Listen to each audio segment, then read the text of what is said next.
క్యాడెట్లకు హిందీ కమాండ్లను ఉపయోగించడాన్ని వ్యతిరేకిస్తూ మద్రాస్ ఎన్సీసీని రద్దు చేసినప్పుడు 1968లో గణతంత్ర దినోత్సవానికి ఒకరోజు ముందు జనవరి 23న అసెంబ్లీ ఒక తీర్మానాన్ని ఆమోదించడం తర్వాత ఎన్సీసీ కార్యకలాపాలు నిలిపివేయబడ్డాయి. కానీ కేంద్రం మరియు రాష్ట్రం ఒక రాజకీయ విధానాన్ని వచ్చి దాని ప్రకారంగా ఆదేశాలు ఇంగ్లీష్లో ఉంటాయని, కానీ క్యాడెట్లకు వారి హిందీ సమానమైన భాషలను బోధిస్తారు.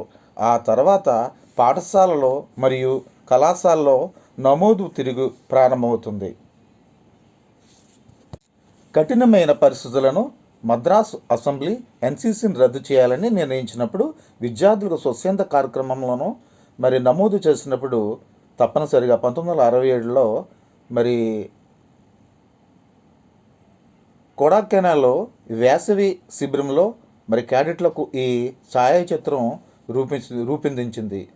ఫోటో చూపించిన విధానంలో జనవరి 23, 1968న చారిత్రాత్మక దివాస విధానంలో పాటు మద్రాసు అసెంబ్లీ నేషనల్ క్యాడెట్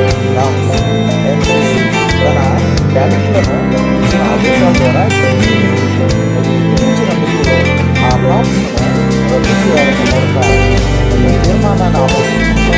అప్పుడు విద్యార్థులు నమోదు చేసుకోవడం తప్పనిసరి.